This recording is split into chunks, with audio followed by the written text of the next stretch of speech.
Zee 24 तास एक पाऊल पुढे। जे जे तुमच्याकडे पुरावे असतील आणि ज्यांची नाव असतील आणि जर ते गुन्हेगार असतील तर बेलाशक त्यांना फासावतील अटका। आम्हाला जात पात धर्म नाही। जो माझ्या देशाच्या माझ्या मातृभूमीच्या जो मुळावर आला तो आमचा शत्रू आहे। तो हिंदू असेल मुसलमान असेल त्याला फासावतील अटका। आमचं काही म्हणणं नाहीये। पण तुमच्या या लांड्या कारभारामुळे ओवैसी सारखे माततायत। पाकिस्तानचा गृहमंत्री अशी तुमची संभावना केली जाते। पाकिस्तानचे अतिरेकी ही तुमची नाही म्हटलं तरी कौतुक करतायत आणि तुमचा सगळा कारभार जो चाललेला म्हणून ओवैसी सारखी कीड जी रजाकारांच्या वेळेपासून या मराठवाड्यामध्ये वळवळते ती पुन्हा एकदा डोकं वर काढायला लागलेली आहे। आम्ही जर का हिंदुत्वाबद्दल बोललो, होय मी बोलणार, का बोलायचं नाही, कारण आमचं हिंदुत्व हे राष्ट्रीयत्व आहे। आम्ही कधी देश तोडायच्या भानगडीत पडलेलो नाही। उलट जे देशाच्या मुळावरती येतील त्यांचे तुकडे आम्ही करू, हीच आमची शिवसेना प्रमुखांनी आम्हाला दिलेली शिकवण आहे। आणि जर आम्ही हिंदुत्वाच्या बाजूने बोललो तर तुम्ही आमच्यावरती गुन्हे टाकणार, आमच्यावरती केसेस भरणार। शिवसेनेची मान्यता रद्द करता येईल का? का आम्ही हिंदुत्वाबद्दल बोललो, या देशाबद्दल बोललो, कोणीच बोलायचं नाही। एक तर तुमच्या मनगटामध्ये तेवढी ताकद नाही आणि जर का तुम्ही मुसलमानांच्या मतांसाठी त्यांची लाचारी करणार असाल तर मला हिंदूंची मतं एकजूट करण्यासाठी आयुष्यभर झगडावं लागेल, संघर्ष करावा लागेल आणि तो मी करणार, तो मी करायला मी समर्थ आहे। का नाही करायचं? जो उल्लेख रामदासभाईंनी केला, आपल्या या स्वतंत्र हिंदुस्थानच्या सरहद्दीमध्ये घुसून पाकिस्तानी सैनिक आपल्या जवानांची मुंडकी तोडतायत आणि त्यांची आई आणि त्याची विधवा पत्नी ही आक्रोश करते की माझ्या पतीचं शिर मला आणून दाखवा, माझं त्या पतीचं जे डोकं आहे ते मला आणून दाखवा। पण कुठे या सरकारला जर डोकं नसेल तर जवानांचं डोकं त्यांना कसं मिळणार? सरकार हे बिनडोक आहे। बरं, 26 जानेवारीला तुम्ही सगळ्यांनी पाहिलं की पंतप्रधानांनी लाल किल्ल्यावरनं कडेकोट बंदोबस्तामध्ये पंतप्रधान भाषण करतात, आपले राष्ट्रपती भाषण करतात।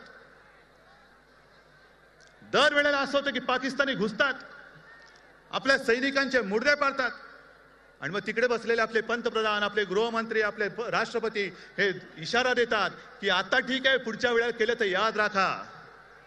काय याद राखा? ते घुसतायत, त्यांना अडवण्याची हिंमत तुमच्यामध्ये नाहीये। अरे जर शिवसेना प्रमुखांसारखा पंतप्रधान तिकडे बसले असता तर आतापर्यंत पाकिस्तानचे तुकडे त्यांनी केले असते। एका जवानाचं तुम्ही मुंडकं तोडलं तर शिवसेना प्रमुखांनी पाकिस्तानचे तुकडे करून टाकले असते। एवढी हिंमत आणि एवढी जिद्द ही त्यांच्यामध्ये होती, ती त्यांच्यात होती।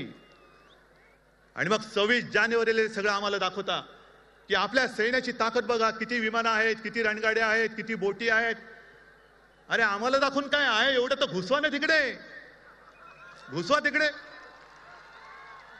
आमच्या समोर हे सगळं प्रदर्शन करायचं, कोणाला तुम्ही भीती दाखवताय? आहे वैभव आहे, सामर्थ्य आहे, जरूर आहे, पण त्या तोफा, ते रणगाडे आणि ते लढाऊ सैनिक ह्यांचा जर का योग्य वेळी वापर केला नाही तर ते रणगाडे सुद्धा गंजून जातील आणि तोफेच्या गोळ्याने सुद्धा गंज येईल। ह्याचं कारण हे नामर्द सत्ताधारी तिकडे दिल्लीत आपल्या सत्तेवरती, आपल्या डोक्यावरती बसलेले आहेत।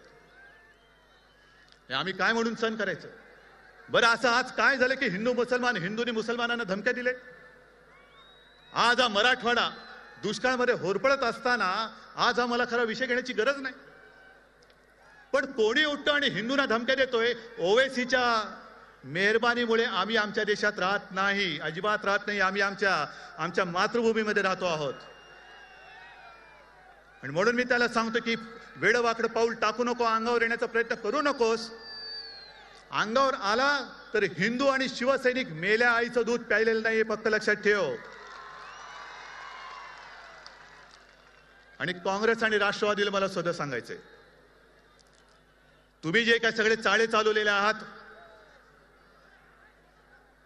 जो दुजाभाव तुम्ही करता आहात, पश्चिम महाराष्ट्राला एक न्याय, मराठवाड्याला एक न्याय, विदर्भाला तिसरा न्याय,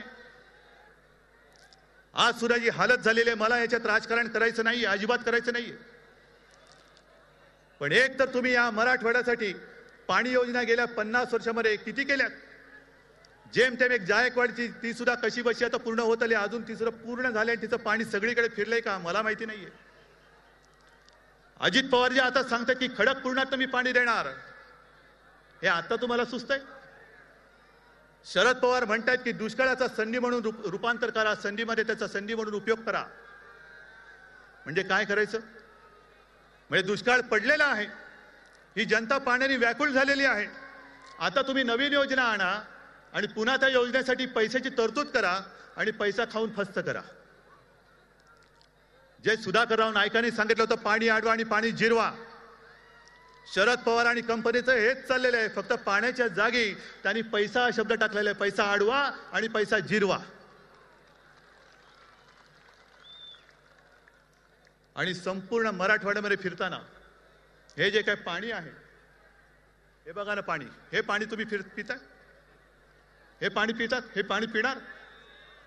हे एवढं गढूळ पाणी आहे की खरोखर जो कोणी मंत्री येईल, मुख्यमंत्री येतील, शरद पवार येतील, जे कोणी मंत्री येतील, त्यांना म्हणा आमच्या समोर हे पाणी तू पिऊन दाखव पिऊन.